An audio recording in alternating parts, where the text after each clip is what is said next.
എല്ലാവർക്കും good morning കിച്ചണിലേക്ക് സ്വാഗതം. അപ്പോൾ എല്ലാവർക്കും നല്ലൊരു ദിവസം നേരുന്നു കേട്ടോ. അപ്പോൾ ഇന്ന് സ്കൂളൊന്നും ഇല്ലാത്തതുകൊണ്ട് വലിയ തിരക്കൊന്നുമില്ല. അപ്പോൾ രാവിലെ തന്നെ പ്രാർത്ഥിച്ച് കുളിയൊക്കെ കഴിഞ്ഞു. അങ്ങനെ ഇന്നൊരു ഞണ്ട് കറി വെക്കുക, അതാ സ്പെഷ്യൽ കേട്ടോ. അപ്പോൾ അതിൻ്റെ പിന്നാമ്പറ കാഴ്ചകളാണ് നിങ്ങൾക്ക് കാണിക്കുന്നത്. ക്യാമറ വെക്കുന്നതും തിരക്കിട്ട് കറി ഉണ്ടാക്കുന്നതല്ല. അങ്ങനെ മുറ്റത്തേക്ക് ഇറങ്ങി കുറച്ച് ചെടികളൊക്കെ വെള്ളം ഒഴിക്കാനുണ്ടായിരുന്നു, വാടിപ്പോയ അത് റെഡിയാക്കി. പിന്നെ കുറച്ച് തുണി വിരിച്ചിട്ടുണ്ടായിരുന്നു. പിന്നെ ഞണ്ട് കറി ഞങ്ങൾ ഇന്ന് വറുത്തരച്ചിട്ടാട്ടോ വെക്കുന്നത്. പിന്നെ അതുമാതിരി തന്നെ ഇന്ന് രാവിലെ ബ്രേക്ക്ഫാസ്റ്റിന് പത്തിരി, ഗ്രീൻ പീസ് കറി, പിന്നെ കുറച്ച് പഴം വാട്ടിയതും നെയ്യിൽ പൊരിച്ചത്, പിന്നെ അതുമാതിരി തന്നെ കുറച്ച് മധുരക്കിഴങ്ങും ഉണ്ടായിരുന്നു. അപ്പോൾ അമ്മ പുറത്തിരുന്ന് പപ്പായ അരിയാണ് ഉപ്പേരിക്ക്. നല്ല ഫ്രഷ് ഞണ്ടാ കിട്ടിയത്. കുറച്ച് അയലയും കിട്ടിയിട്ടുണ്ടായിരുന്നു. അപ്പോൾ തേങ്ങ വറുക്കാൻ വേണ്ടി ചെറിയുള്ളി, വെളുത്തുള്ളി, ഉലുവ, മുളക് പൊടി, മഞ്ഞൾപ്പൊടി, മസാലയൊക്കെ ഇട്ട് നല്ലോണം ബ്രൗൺ ആക്കി വറുത്തെടുത്തു.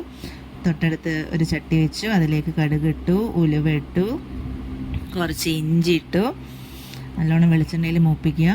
അതിനുശേഷം നമ്മൾ കുറച്ച് ചീരാമുളക് ഇട്ടു, കുറച്ച് തക്കാളി ഇട്ടു. അത് കഴിഞ്ഞ് നല്ല തക്കാളിയൊക്കെ ഒന്ന് സോഫ്റ്റ് ആയതിന് ശേഷം കുറച്ച് ഒരു 2 വലിയ ഉള്ളി കട്ട് ചെയ്തതും, അത് നിങ്ങളുടെ ഇഷ്ടം മാതിരി എങ്ങനെ വേണമെങ്കിൽ കട്ട് ചെയ്യാം കേട്ടോ.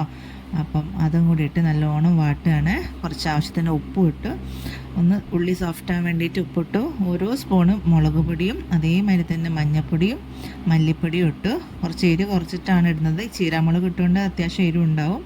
പിന്നെ നമ്മൾ കഴുകി വൃത്തിയാക്കി വെച്ച നമ്മുടെ ഞണ്ടും കൂടിയിട്ട് ആ ഉള്ളിയിൽ കിടന്ന് കുറച്ച് നേരം ഒന്ന് മസാല പിടിക്കാനിട്ടു. അപ്പോഴത്തേക്ക് ഞാൻ പോയി തേങ്ങയൊക്കെ അരച്ച് നല്ല പേസ്റ്റ് മാരിയാക്കിയിട്ട് ആ അരപ്പും കൂടിയിട്ട് ഒന്ന് തിളയ്ക്കാൻ വേണ്ടി വെച്ചു. അപ്പോൾ ആദ്യത്തെ നല്ല തിളയാണ് വരുന്നത്. അപ്പോൾ കുറച്ചുകൂടി തിളയ്ക്കുന്നതിനനുസരിച്ച് നല്ല കളറ് മാറുന്നുണ്ട് കേട്ടോ.